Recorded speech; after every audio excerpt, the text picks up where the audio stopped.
Okay, so let's dig in. In the email that I sent out earlier today, I talked about the way order can permeate our lives. So I thought we would begin there.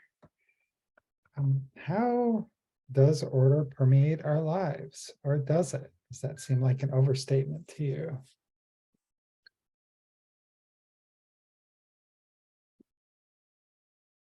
Is it Marjorie? Was that your hand? No, Sarah. Well, I read this chapter this afternoon and I felt a little discouraged, I have to admit. Okay. I feel like my life is currently not very orderly, and I keep working on it every day. So, I often think about the snow globe that you shake up and the snow is all up in the air. That's kind of how I feel like my life is a bit.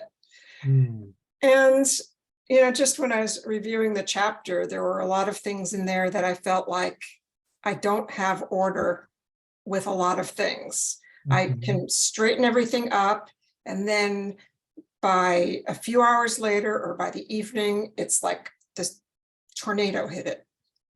From my desk to my clothing to my kitchen I can keep pretty tidy because I don't cook a lot. But yeah, so that was, and I thought, well, Sarah, this isn't meant to beat yourself up, so it was just an awareness. Yeah, and it sounds like it was very discouraging for you to kind of look around and feel like there wasn't order. And I would say that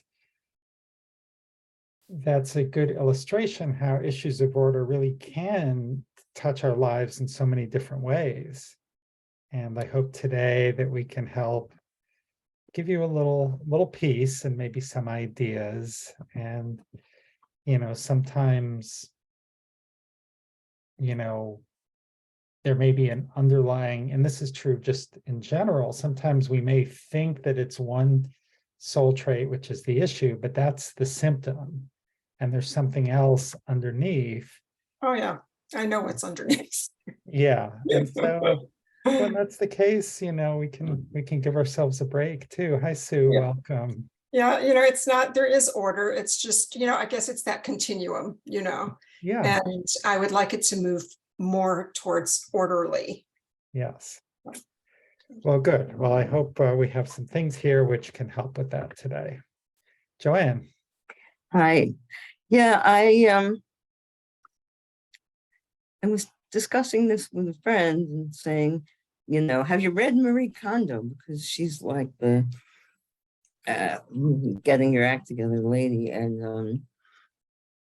And she said, yeah, my drawers are neat now. It's just everything else. And, I kind of have the same thing, and the same thing that Sarah was saying, like I think I put away like 40 pieces of clothing today, and that were sitting on my ironing board, or I ironed a couple of things and put them away.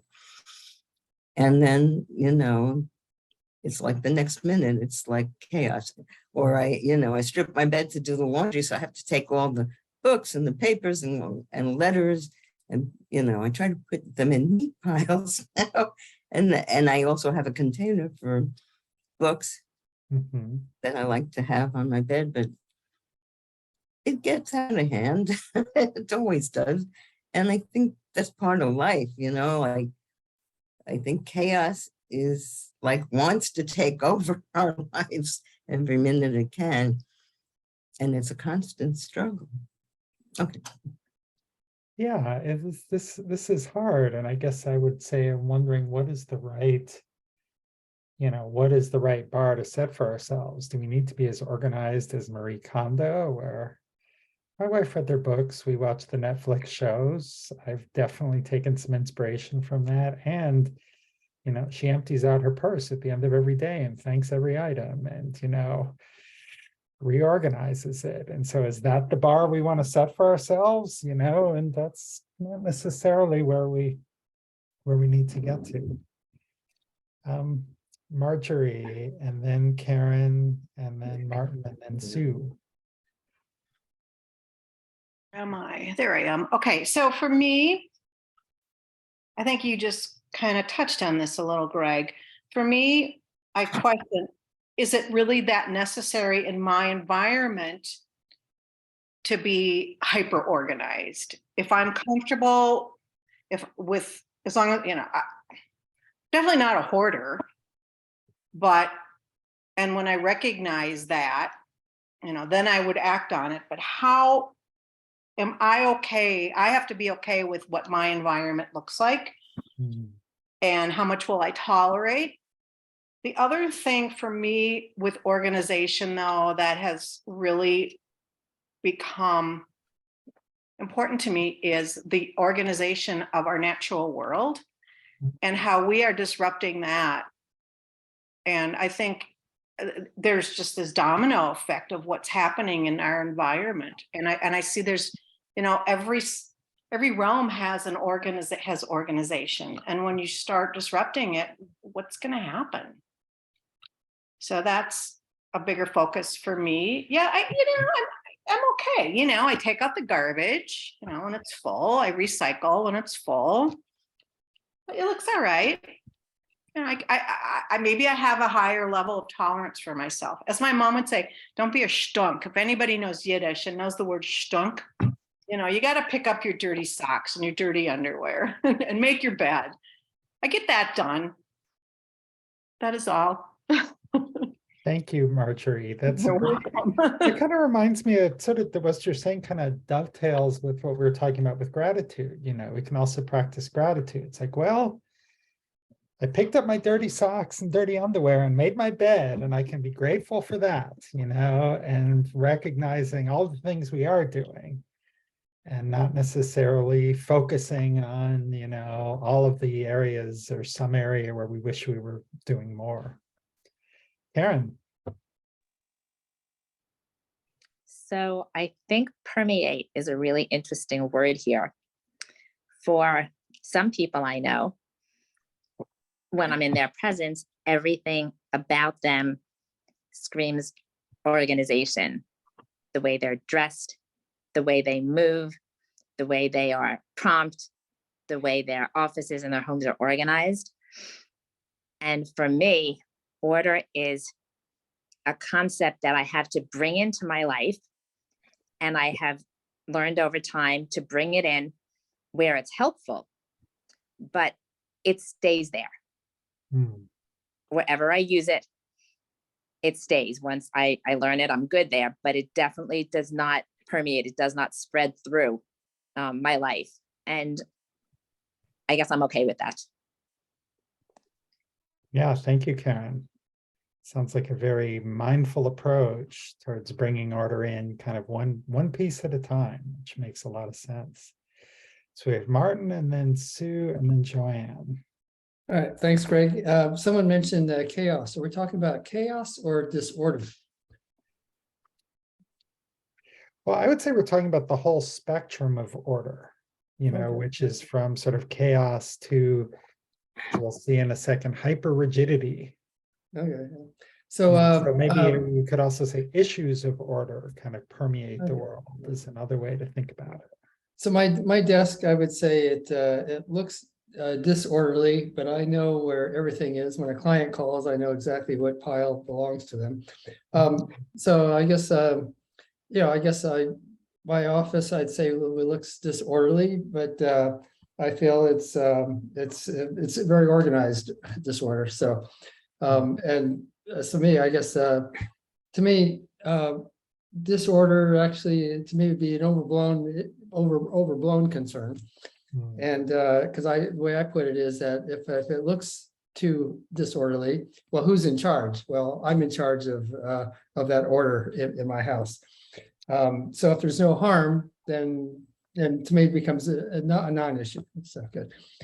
So I guess that's just a mental state of if I see the visual disorderly, but again, it's who's in charge here, right? So good. Yeah. So it makes it not non-harmful. So. Yeah, thank you, Martin. A great point. We get to decide where we set the bar for order. Yes. And if we get to decide how much of a priority, how we want to practice it, how we want to act on it. Yeah. Yeah, Absolutely. if it causes harm, well, then I better take action, you know. Mhm. Thank you. Thanks, Martin. Okay, Sue. Martin made a really good point that I was actually going to mention about finding things, even though you have these big piles. I was going to mention that I can find something in a minute. I know where it is, so that even though it seems disorderly, if it's orderly to you and you can find it, that's order. And then the other thing I wanted to talk about was systems. I feel like when I have systems, and that order really makes me feel good when I have like a checklist. And for me, that's order. Like I start out the day and I have, I try for 7 things, and then I have a little line. And then if I can check them off at the end of the day, I feel like I have succeeded. And to me, that's order. And that's one of my systems. So I really like that aspect of order, because it's like how I like math. 2 + 2 is 4. The lines are there. You dot your I's, you cross your T's. So it's really satisfying. And I try to do it so that it's doable, not 10 things, just go for 7, and some of them are minor, so they're not major things, but it just it's a system that gives me satisfaction. Thank you. Thank you, Sue. Yeah, checklists, planning, that's all under the order umbrella for sure. Joanne, and then Marianne, and then Janet, and then Paul. Yeah, so I'm sorry. So what Sue just said reminded me of something, but I forgot one. Oh yeah, when I make a list, I have a whiteboard, and when I complete something, I erase it. And I don't know if this was on this topic that we said first things first, and Carol said second things never, but it's like you have to have the priorities. That's really important. And the other thing I was just going to mention is that I heard, and so I tried it, and I can't vouch for, I think it has helped. They said if you have too much things on your refrigerator, like it's all covered with, I don't know, photos and notices and ads, and like try to get rid of as much of that as you can, and that will help you also. Because I guess, just looking at that, it just makes you crazy.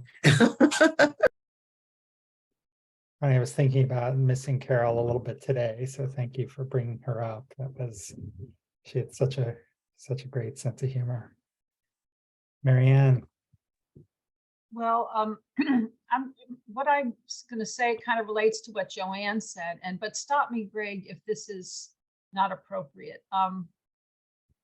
I would really like to be a minimalist, but I don't think my husband wants to be. So that doesn't work. But I think in our country, in the United States, we have so many resources, and we can get so many things in our houses that it makes it much harder to be orderly the more things we have.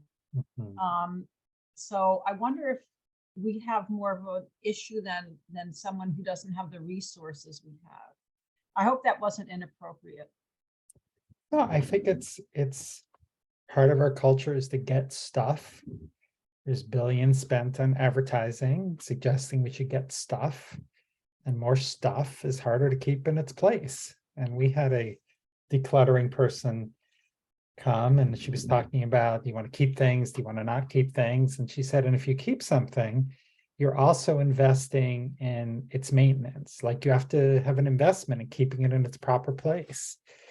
So yeah, every once in a while, my wife and I will be like, okay, we're gonna, we have too many coffee mugs. So we pull everyone out and we kind of condo them a little bit and figure out which ones we want to keep. And then we got rid of a third of our mugs, and it does make me happier to like not have to wrestle to pull out the mug I like, and all these ones we didn't use in years, we donated. So more stuff makes it harder. So paring stuff back is also a part of the order umbrella. Janet. Hi. I'm reminded of the Where's the statement? We're not required to finish, but we were required to begin. Mhm. And I'm always beginning. I had a neighbor in Rochester where I used to live who had an immaculate house, and she would say one thing about housework, it doesn't stay. Nothing stays. Mm. One thing, it's a constant. I mean, my house is pretty clean, but my desk is another story. And what I would try to do is I look at my desk sometimes and say, okay, you're not going to get everything off that desk, but get rid of 3 things. Once I get rid of 3 things, soon I've gotten rid of 7 things. Maybe there'll be 7 more tomorrow, but it is hard. And, it's always difficult when you're living with someone who's more of a messer than you are, although that person might not say that. I Yes. get more upset at other people's messes than at my own. Mm. Well, it's a great example of you start with 3 and you pick up 7, and a mitzvah leads to another mitzvah. And sometimes we get going and we get a little momentum and we can keep going. But that first step, and that's what we're going to talk about a little bit. That first step, as I like to say, is in some ways the whole game. Once you get going, you can keep going, but it can be very hard to get going. Paul, nice to see you. Yeah, good to be here. Carrie's at a town meeting tonight doing some presentations and stuff like that, so she couldn't make it, but and I apologize for being late. So a couple of thoughts were brought to mind by this. So that there may be a bit of a meta level, but that's how my brain works. So there we go. So one thing I've been very acutely aware of is when I was young, I had I would get a lot of I guess enjoyment out of jumping with both feet into something that was entirely unfamiliar to me, and I just kind of went with whatever the flow was, and that was fun. So I would do that. I wouldn't say I would do it on roller coasters because that was terrifying, but for other things it was really kind of fun.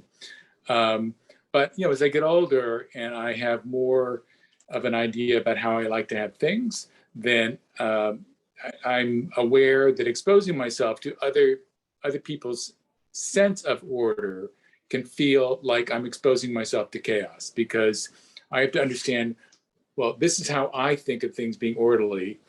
And as others have already expressed, they know exactly where things are in their desk, right? So don't touch anything, because I know I have a good sense about where that thing is, whatever the folder, that paper.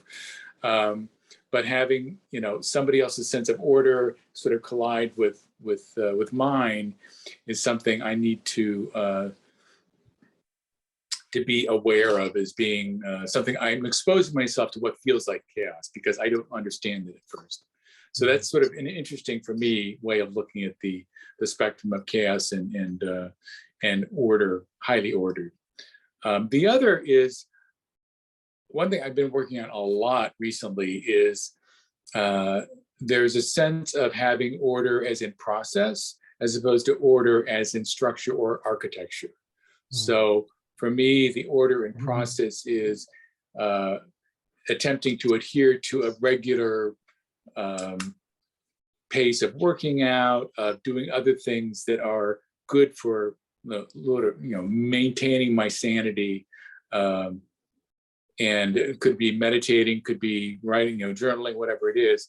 And it doesn't have to be very rigid in terms of its frequency, but just knowing that there's a process and being firm that this needs to continue. Even if I skip a few days, I still need to get back to it. That's different for me than deciding, this is how I need to have things in my room, is exactly like this, and don't touch anything because I need to know where it is. So that, again, that maybe that's a bit more meta, but it's important to me anyway. So thank you for bringing this up, and I'm enjoying hearing everybody. Thank you, Paul. That's another element, I think, which has been touched on by other people, but I think you fleshed it out a bit more. It's kind of life process, and sort of self-care habits and a little bit of a dance between, yeah, I got to keep doing this. I'm not going to like, flip out on myself if I miss a day or two, but it's just kind of there that, okay, well, time to get back to it. And so that's another way that order kind of encompasses, our lives. So Joanne. Okay, yeah, this is a real quick one.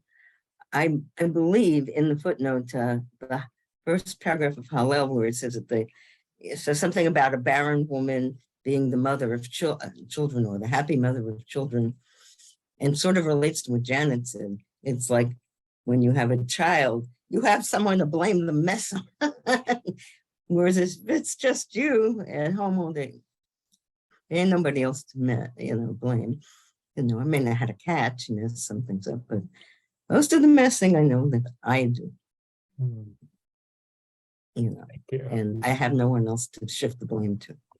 Yeah, I mean, mean, I the could- whole other thing which it comes into this, which again, others touched on, is and then how it happens when there's somebody else that we're living with or interacting with, or someone pointed out to me that if someone doesn't return your phone call, that's kind of an order issue, because it's like a courtesy. You call, they're supposed to call you back when you ask them to. So that can be considered a breakdown in order, and negotiating what's the right level of stuff. That's all. That's, it doesn't take a while for this to see how kind of deep this one goes.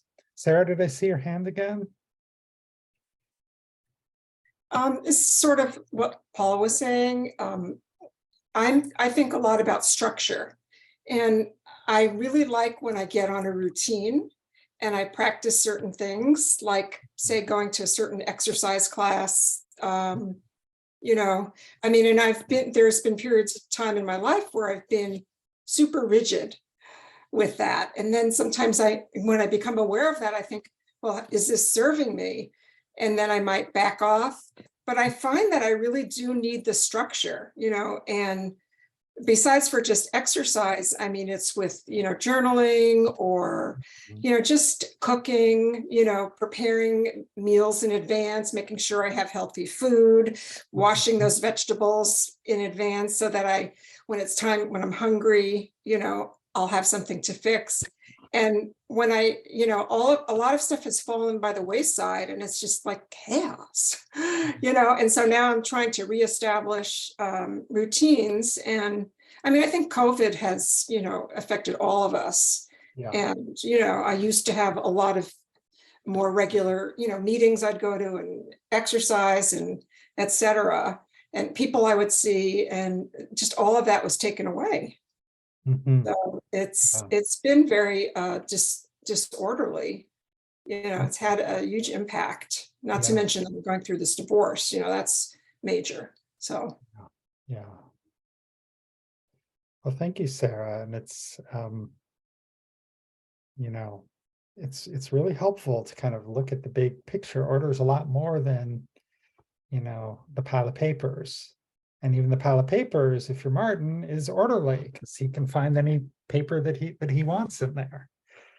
So Sue.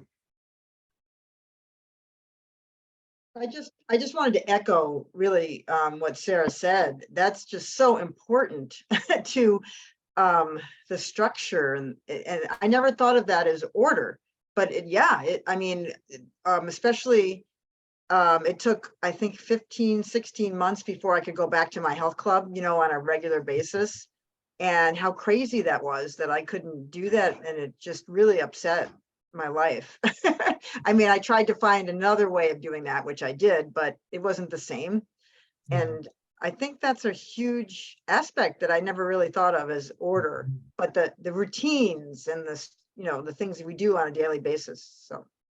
Yeah, whole societies, people aren't driving to work, kids aren't going to school, people aren't going to the grocery store. Every aspect of our society was changed. Okay, I'm going to push this ahead a little bit because this has been very rich. And I'm going to show an example, and then we're going to get into our breakout groups. So I wanted to talk about the spectrum of order, and we started getting into this a little bit. And that when we're out of balance, sometimes we can simultaneously cluster to the edges. And I know I'm not a very neat person. I'm getting better, but I'm not particularly good at kind of picking stuff up. I'm better than I was. My desk is pretty messy, and unfortunately I lose things a lot because I don't know where everything is. But it occurred to me as I was listening to all of you that in some ways I'm very rigid and I don't think of myself as that way. And there was an example recently where in one of my classes they said, well, just say in 2 or 3 sentences, answer this prompt.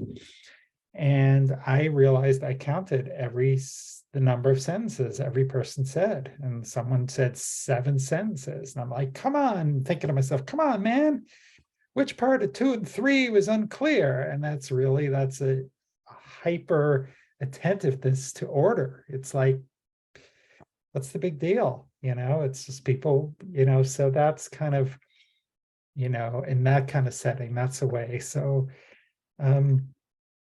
what we're going to do is, this is something we often don't look at. It's usually the slide, which is tucked in at the end. Then in a moment, I'm going to cut and paste.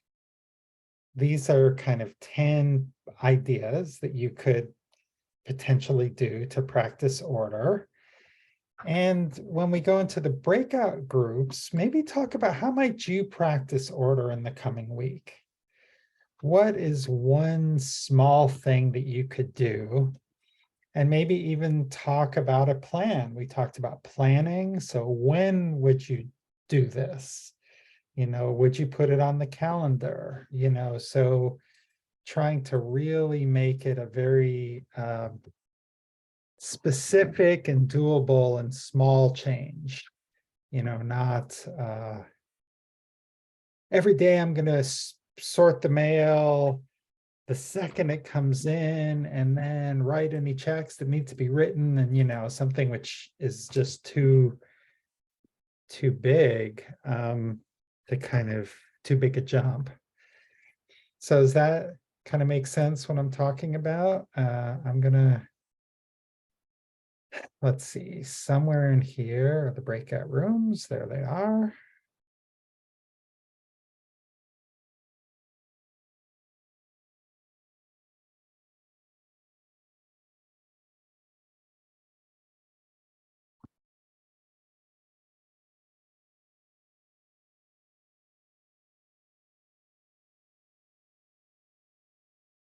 Okay, so the rooms are open.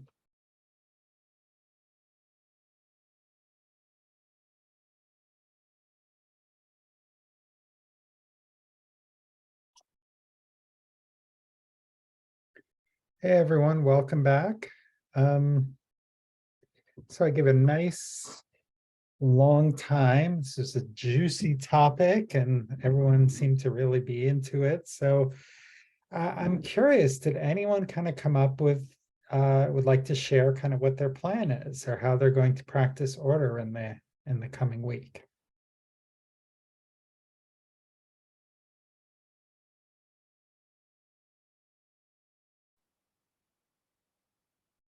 Yes, Karen. So thinking about my discussion, I am able to put into words that I think preparation for order can help mitigate chaos. And I say that because I have a job where if there is significant chaos, it is part of my job to manage that, to lower the panic. And so I think about the amount of preparation that has gone into my training to be able to do that.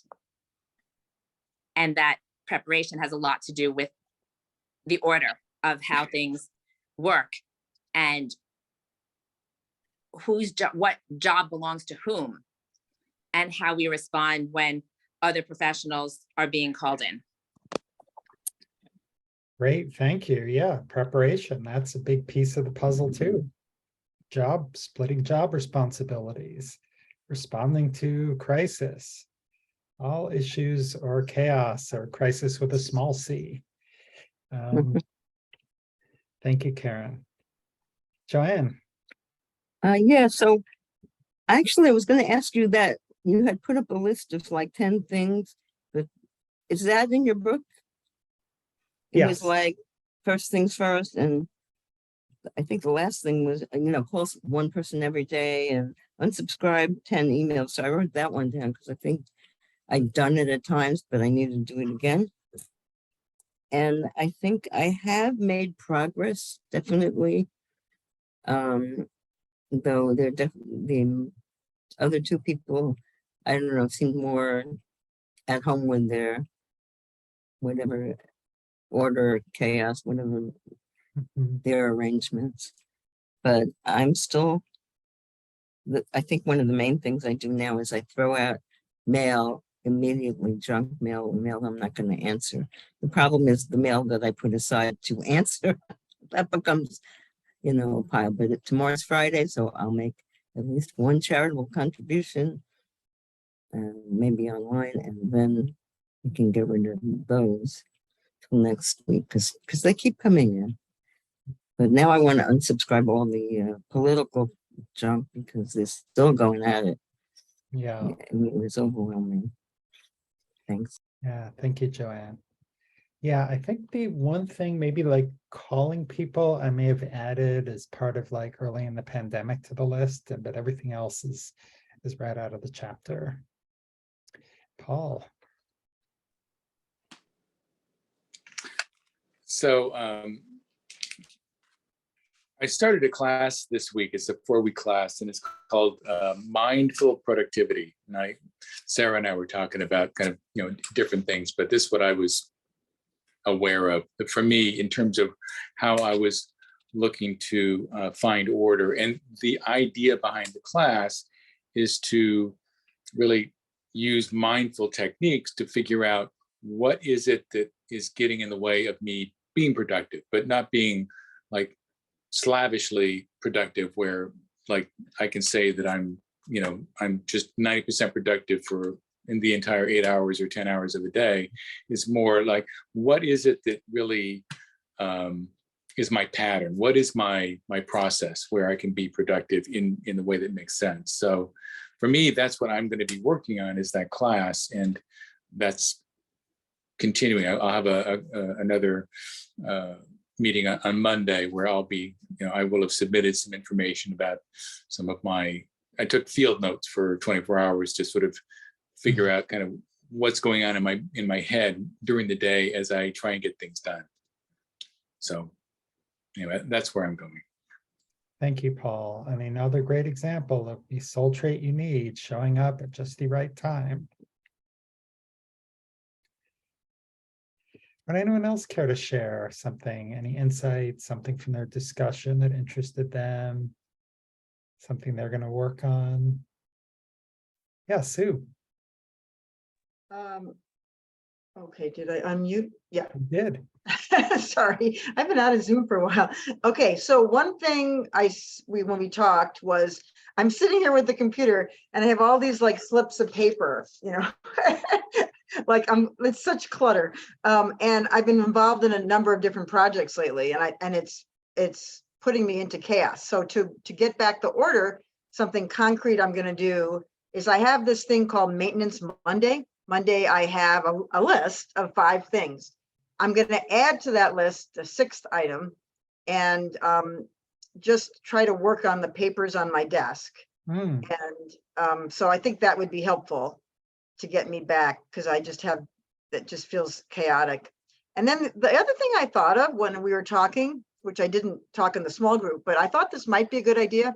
When I do my list, which I also do on a whiteboard, the 7 items, I was thinking instead of doing the first item first, I should do the last item first, because it's the last item that I always put there that I don't want to do.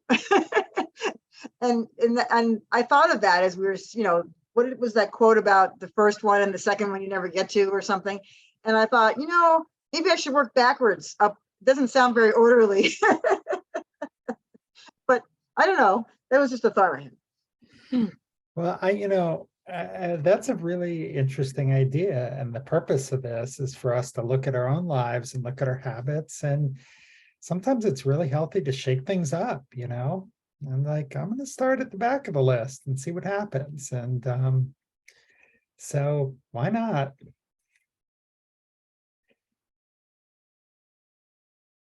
Anyone else care to comment or share anything?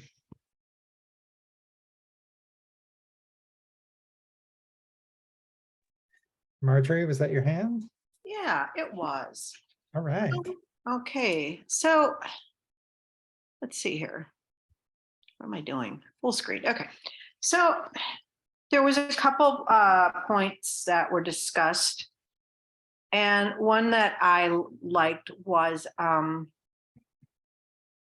it's just taking very small steps to begin. And then eventually that will become a bigger step and a bigger step. But order really is one step at a time.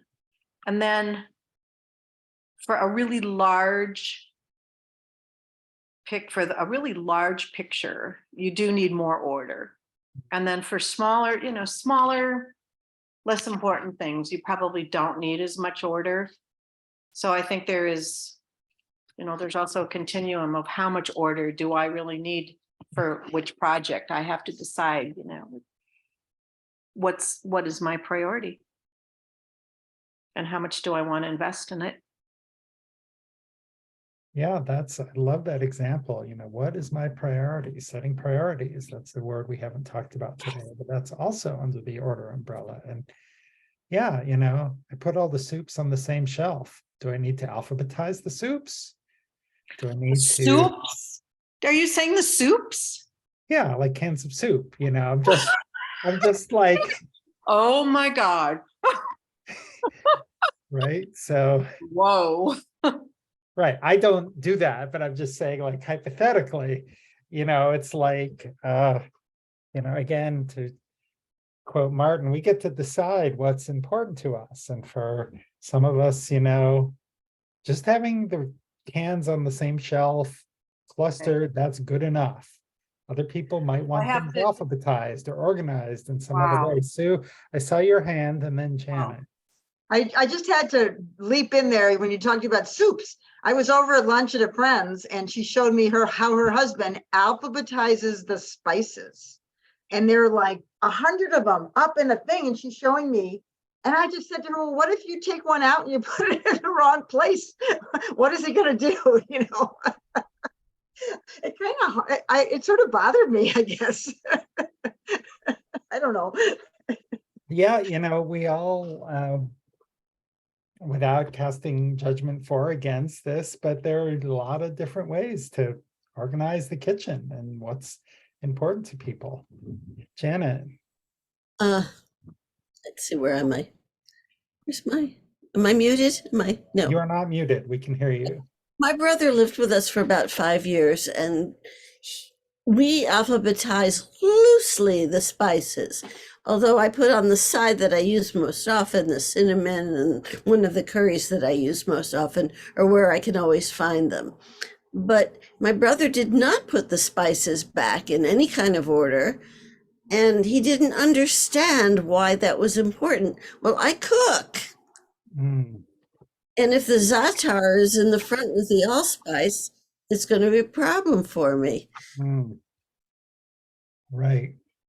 But we do not alphabetize our soups, nor our various condiments. I mean, I know where the baking soda and the baking powder are. They're not alphabetized. We do our best. Yeah, so we get to choose, what serves us. Karen. I just want to say that it sounds like there are a lot of reasons for us to smile when we think about how people do things differently than us. May not be quite our way, but sometimes I might get a little frustrated by somebody who wants to be more organized than me. And then I try to step back and just smile and say, you know what? That's them. And if they're not here one day, I'm just gonna like miss that quirk and remember it. And then I might decide to be a little more organized in honor of them. So Hmm, I don't know where that goes from here, but I just thought to share that. hmm. Thank you. Thank you. Yeah. And, as Rabbi Ira Stone said, Mussar at its core is about bearing the burden of the other. And so, as we've touched on a few times, you don't need to go very far until order touches on other people, or they touch upon us, but that's a big part of the puzzle.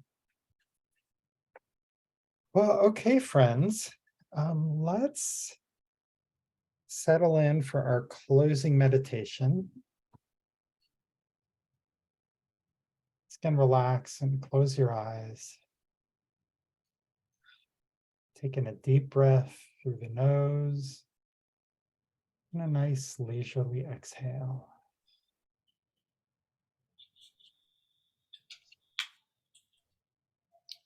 Let's bring together both gratitude and order. Because when we do something, when we do anything, it's practicing order. When we get out of bed, when we cook, when we order food, all of that stuff counts.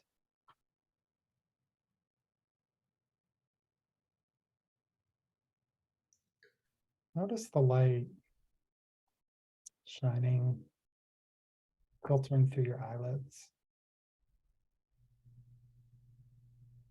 That's the light of your divine spark. Feel the warmth and love and acceptance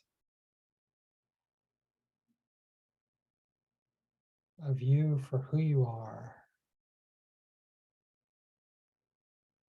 and for what you're doing.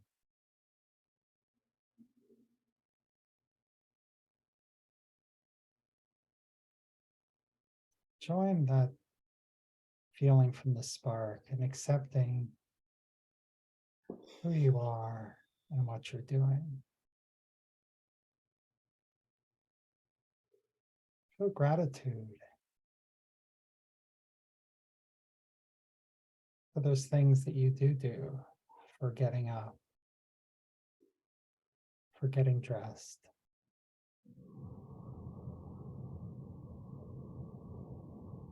for preparing your food.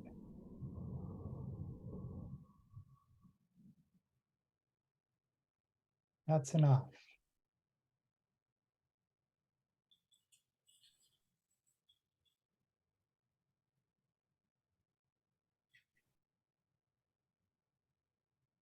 It could be a mitzvah, it can be to strive to do more. And what we're doing is enough. We are enough.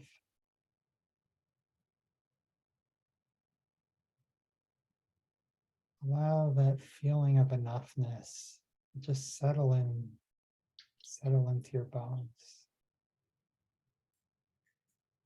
settle into your core.